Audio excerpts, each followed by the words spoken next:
Hello बच्चों, आइए देखते हैं प्रश्न।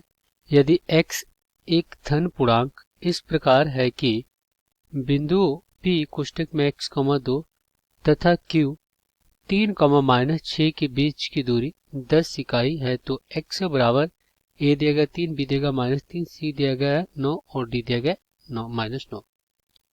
तो हम क्या करेंगे, यहाँ पे मुख्य अवधारणा लिखेंगे। मुख्य अवधारणा, तो ये क्या होगा इस प्रश्न के लिए।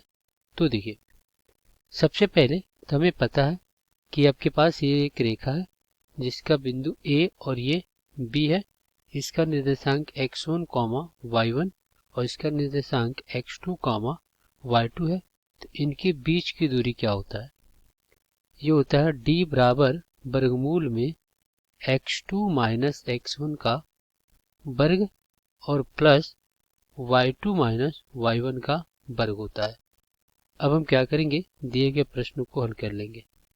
तो यहाँ पे देखिए, जो दो बिंदु दिए गए हैं, एक P दिया गया है x, 2 और Q दे दिया गया है 3, -6। तो ये आपका क्या है, एक रेखा है और ये बिंदु P है और ये आपका क्या है, Q है।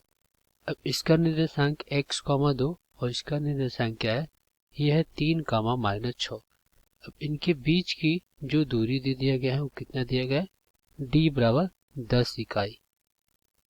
कितना दिया गया, d/10 इकाई दिया गया। तो यहाँ पे क्या हो जाएगा, 10 बराबर वर्गमूल में क्या होगा, ये हो जाएगा अपना x2 माइनस x1। तो x2 कितना है, ये है, और x1 कितना है, ये है, और y1 कितना है, ये, और ये है y2। तो इस प्रकार क्या हो जाएगा, 3 माइनस x इसका वर्ग हो जाएगा और प्लस y2 माइनस y1, तो हो जाएगा -6 और फिर -2 इसका वर्ग हो गया। चलिए यहाँ पे हम क्या करते हैं, दोनों तरफ वर्ग कर देते हैं। दोनों तरफ वर्ग करने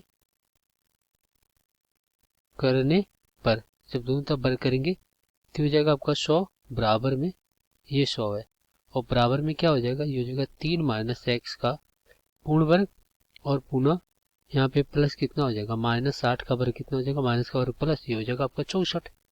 तो यहाँ से आपका 100 और -64 बराबर में इसका वर्ग करते हैं -b का पूर्ण वर्ग, a का वर्ग प्लस b का वर्ग -2ab, तो होगा 9 और प्लस क्या हो जाएगा x का वर्ग और -3 दूना 6x हो जाएगा। तो यहाँ से 64 को जब घटाएंगे इसमें से तो कितना बचेगा, 36। तो इस प्रकार क्या हो जाएगा, ये हो जाएगा अपने पास x का वर्ग -6x और प्लस कितना 9 और माइनस कितना 36 बराबर 0। तो यहाँ से x का वर्ग -6x और -27 और बराबर में आपका क्या हो जाएगा, 0 हो जाएगा। तो अब यहाँ पे हम क्या करेंगे, इसका गुणनखंड करेंगे। तो देखिए, प्रथम पद का गुण आखिरी पद से, तो कितना है -27x का वर्ग। अब इसको दो भागों में इस प्रकार विभक्त करेंगे, गुणा करने पर -27x का वर्ग आ जाए और योग करने पर -6x। तो अगर हम क्या करते हैं, यहाँ पे -9x और गुणे में क्या करते हैं 3x, तो कितना हो जाएगा, ये हो जाएगा -27x का वर्ग और यही -9x प्लस 3x कितना हो जाएगा, ये हो जाएगा -6x। तो इस प्रकार क्या हो जाएगा, ये हो जाएगा x का वर्ग -9x प्लस 3x और -27 बराबर आपका 0।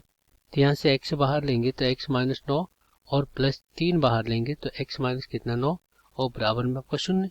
तो x -9 बराबर 0 और x प्लस 3 बराबर 0। तो यहाँ से x बराबर कितना हो जाएगा 9 और यहाँ से x बराबर कितना हो जाएगा -3 हो जाएगा। तो देखिए, हमें जो x धन पूर्णांक है तो x के लिए हमें क्या करना है, धनात्मक मान लेना पड़ेगा। तो इसलिए x का मान कितना हो जाएगा 9। तो यही क्या हो जाएगा, इसका उत्तर हो जाएगा। क्योंकि प्रश्न में कह रहा है, देखिए यहाँ पे प्रश्न में क्या कह रहा है कि x आपका एक धन पूर्णांक है, तो हम क्या करें, यहाँ पे x का एक धनात्मक मान ले रहे हैं, इसको छोड़ देंगे तो यहाँ पे क्या हो जाएगा 9। अब विकल्प में देख लेते हैं, तो देखिए सी वाला विकल्प सही हो जाएगा। आशा करते हैं बच्चों ये प्रश्न आपको समझ में आया होगा। धन्यवाद।